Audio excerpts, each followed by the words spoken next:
When my husband died, everyone told me not to stay in the funeral home. It was too big for one person, too full of silence. But silence was better than sympathy. I hated the way people looked at me, like I might break right in front of them. I moved into the upstairs apartment the same day he was buried.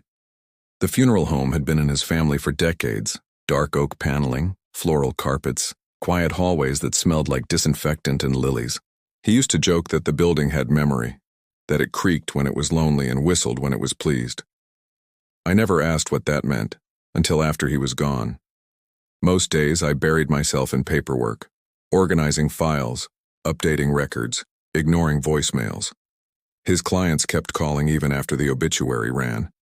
At night I locked every door, double-checked the windows, and left a small lamp on in the hallway. It comforted me more than I expected it would. The first time I woke up inside a casket, I thought it was sleepwalking. The interior smelled like stale fabric and something dry, like paper left in a cellar. My body was stiff, my hands pressed into soft satin.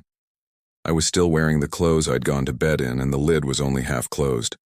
The worst part wasn't where I was. It was that I didn't remember moving at all. I climbed out quietly, checked the time, 3:17 a.m., and sat in the office until sunrise. I didn't tell anyone. Who would I tell? I hadn't spoken to my family in months. The next morning I searched for any logical answer. Maybe I'd wandered in my sleep. Maybe I'd mistaken a dream for reality. Maybe it was some cruel prank. But every door was still locked from the inside. No signs of a break-in. Nothing missing. Just my faint reflection in the viewing room mirror. That night I forced myself to stay awake. I made coffee, kept the TV on low, and read an old ledger from the archives to stay focused. Around 2:45 a.m., the lights flickered once. Just a soft pulse, barely noticeable. A second later, I heard something heavy slide across the carpet downstairs. It wasn't footsteps, not exactly. More like the dull scraping of fabric against wood. I grabbed a flashlight and crept down the steps, careful not to let them creak. The air felt heavier than usual, like the walls were pressing in. Maybe a tablecloth had slipped or a chair had tipped over. But everything looked the same. Chairs aligned.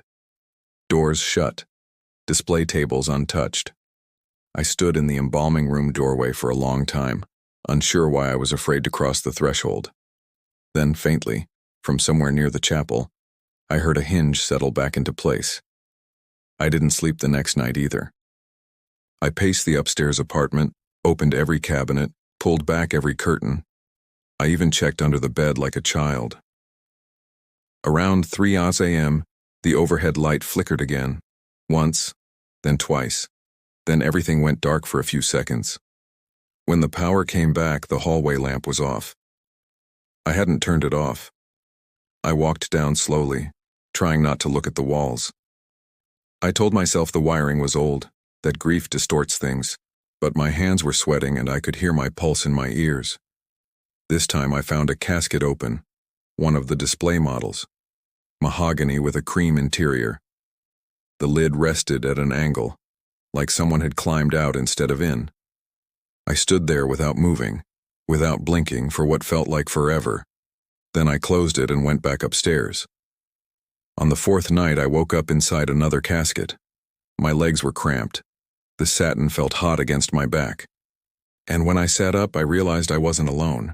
Someone was standing at the far end of the viewing room near the flower arrangements, just barely in the shadows. They didn't move. They didn't speak. They just watched. I blinked hard, trying to adjust, but when I looked again, the figure was gone. The hallway was empty and the silence felt sharper than ever. This time I noticed something new. Scratches on the inside of the lid, faint shallow lines in the padding. I hadn't made those, I was sure of it. I ran my fingers along them and found one deep enough to catch my nail. I left the room with my skin crawling. That's when I started keeping a journal.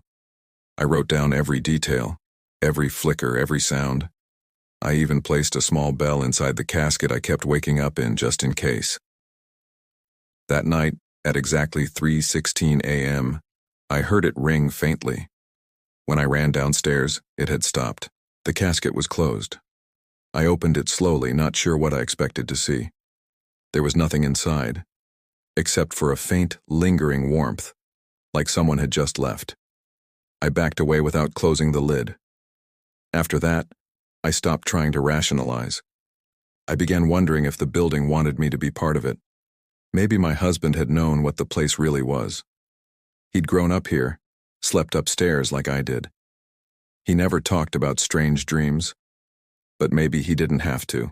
One night I locked every casket shut, each one sealed, latched with a ribbon tied around the handles so I'd know if any were disturbed. I slept on the couch upstairs instead of in bed. Still, at exactly 3 a.m., I opened my eyes inside one. This one felt colder. The lining was torn near my shoulder, something I hadn't noticed before. My journal was missing from my nightstand upstairs. I panicked. I pushed the lid, but it didn't budge. Something was pressing it down from the outside. I stayed calm as long as I could, whispering to myself that it was just a dream. Then I started pounding. After about 30 seconds, it opened. No resistance. No one was there. But when I looked down at the velvet, my journal was sitting on my chest. I should have left.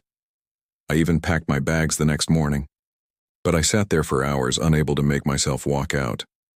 It felt like leaving meant something worse, like whatever this was would follow me. That night, I set up a camera in the viewing room.